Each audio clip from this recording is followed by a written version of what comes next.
Saya akan memulai pidato saya dalam 3, 2, 1. Dalam perdebatan ini, kita tidak membicarakan soal apakah perubahan iklim itu memang terjadi atau tidak, karena kami dari tim kontra sepenuhnya percaya bahwa dampak dari perubahan iklim sudah nyata di depan mata. Namun, kita akan memperdebatkan apakah tindakan kriminalisasi ini terhadap penyangkal perubahan iklim itu diperlukan atau tidak.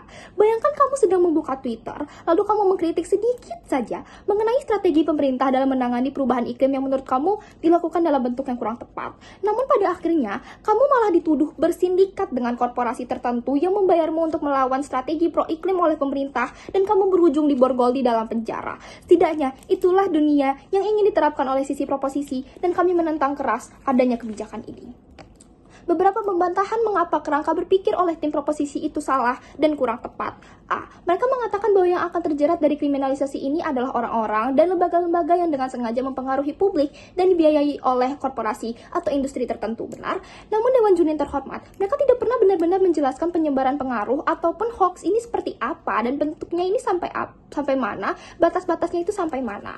Pahami bahwa kita hidup di era di mana semua orang mengais dan berlomba-lomba untuk mengklaim hak kebebasannya dalam berpendapat dan berbicara. Benar. Pahami bahwa para sindikat ini bisa saja memang benar-benar akan dikriminalisasi dan dapat menimbulkan efek jera. Namun, pahami kembali bagaimana efeknya ke depannya. Bagaimana jika ada lembaga yang sebenarnya tidak ikut dalam pergerakan penyangkalan perubahan iklim, justru ikut disikat hanya berdasarkan asumsi yang abu-abu atau pernah sempat terafiliasi oleh korporat tersebut, padahal mereka tidak melakukan hal yang sama. Pahami bahwa pada akhirnya, kebijakan ini justru dapat menjadi bumerang dan justru eksploitatif dan dapat digunakan oleh orang-orang yang tidak bertanggung jawab di pemerintah untuk menyapu dan membersihkan lembaga-lembaga yang menghalangi jalan mereka tanpa benar-benar memikirkan apakah mereka benar-benar bersalah demi keuntungan mereka sendiri. Lalu B, MOM yang tidak benar-benar jelas mekanismenya sehingga menimbulkan banyak tanda tanya serta lubang di kasus mereka. Mereka hanya menjelaskan bagaimana mereka akan bekerja sama dengan ICC dan lalu menginvestigasi, lalu prosesnya adalah dengan pelaporan, penindaklanjutan dan pengadilan yang adil. Benar, namun mereka tidak menjelaskan proses lengkapnya sehingga tidak akan ada terjadi kesalahan wewenang di dalam kebijakan tersebut, seperti apakah proses investigasi sampai ke pengadilan ini akan dilakukan secara transparan ke publik atau justru secara privat, bagaimana bentuk pengadilan yang adil ini, apakah dalam bentuk penjara ataupun hukuman mati dan sebagainya. Hal-hal penting seperti ini tidak ada dijelaskan sehingga kami berpikir bahwa kemungkinan bahwa kebijakan ini untuk dieksploitasi dan menimbulkan kerugian terhadap masyarakat akan jauh lebih besar ke depannya. Mereka juga berbicara mengenai bagaimana mereka akan bekerja sama dengan ICC, bukan?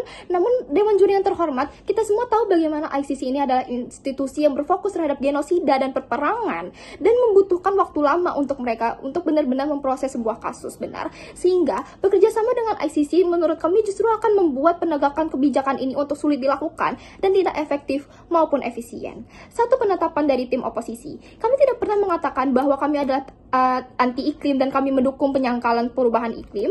Justru kami sepenuhnya percaya bahwa tindakan penyangkalan iklim adalah suatu hal yang perlu dituntaskan secepatnya karena mudahnya ruang publik dalam terperdaya oleh suatu narasi benar dan dampak perubahan iklim yang kian nyata hari demi hari. Namun kami percaya sepenuhnya bahwa kriminalisasi bukanlah cara yang tepat dan kami kontra terhadap mosi ini. Tim oposisi akan memenangkan perdebatan ini jika kami berhasil membuktikan: 1. Mengapa kriminalisasi terhadap tindakan yang mempromosikan penyangkalan perubahan iklim itu buruk? Lalu yang kedua, bagaimana alternatif yang lebih baik?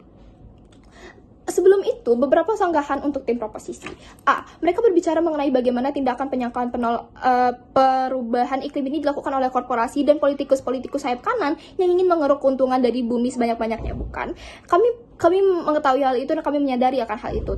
Namun, Dewan Juri terhormat, mereka membawa contoh bagaimana petani takut akan hoax bahwa kebijakan pro iklim akan sangat mahal dan buat mereka rugi, benar, sehingga mereka akan mendukung politisi yang mementingkan korporasi ini daripada perubahan iklim. Tapi sadari juri, kenyataan bahwa para korban yang dapat dengan mudahnya percaya ini adalah bukti nyata bagaimana lemahnya edukasi iklim dan literasi digital yang dimiliki oleh rakyat sekarang. Daripada mengimplementasikan kebijakan kriminalisasi ugal-ugalan tanpa proses yang cukup jelas yang datang dari tim proposisi dan dapat membawa dampak yang lebih buruk, akan lebih baik bagi pemerintah untuk mengimplementasikan counter proposal oleh tim oposisi, yaitu yang pertama, membuat kampanye politik pro iklim oleh politisi hijau yang lebih kuat, atau B, tanam literasi mengenai iklim ke dalam sistem pendidikan, lalu C, lawan hoax yang datang dengan data bukanlah penjara. Lalu B, mereka membawa mengenai para peneliti yang dikecam dan dipecat karena tindakan penyebar hoax ini. Namun Dewan Juri yang terhormat, hal ini sudah tidak relevan lagi karena kami rasa para peneliti ini selalu mendapatkan dukungan yang besar oleh massa, terutama di era digital sekarang ketika orang-orang sudah mulai membuka mata mereka mengenai perubahan iklim. Acap kali, bentuk pembatasan hak oleh para peneliti ini justru datangnya dari pemerintah, sehingga kami rasa penegakan kebijakan ini oleh tim proposisi justru akan semakin sulit dan akan menimbulkan lebih banyak permasalahan ke depannya. Berlanjut kepada argumen saya, yang pertama, mengapa kriminalisasi ini buruk?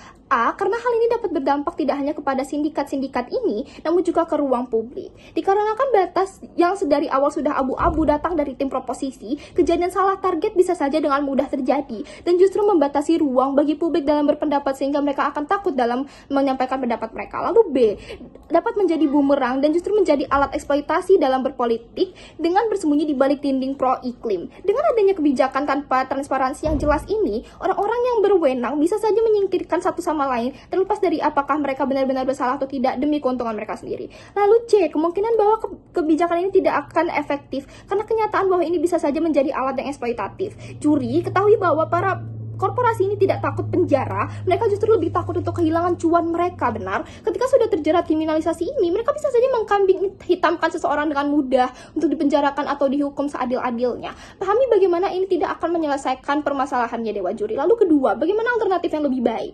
Dewan Juri yang terhormat, kami percaya bahwa pada akhirnya ketika korporasi ini takut akan kehilangan cuan, lebih baik bagi kita untuk menunjukkan kepada publik bahwa afiliasi apa yang mereka selama ini terjerat dengan dan pada akhirnya ini akan memberikan exposure atau perhatian yang lebih banyak kepada publik, dan ini akan membuat mereka merasa malu. Kami percaya bahwa inilah efek jera yang akan datang dari counter proposal yang kami sajikan, dan menurut kami efek jera itu tidak harus berada di penjara. Ketika korporasi-korporasi ini sudah kehilangan uang dan juga mendapatkan malu, itu sudah menjadi efek jera yang bisa mereka dapatkan. Dan untuk masyarakat, kita bisa melakukan penguatan kampanye politik pro iklim, literasi digital, dan lawan hoax dengan data. Dan atas semua alasan itu, tim oposisi akan memenangkan perdebatan ini.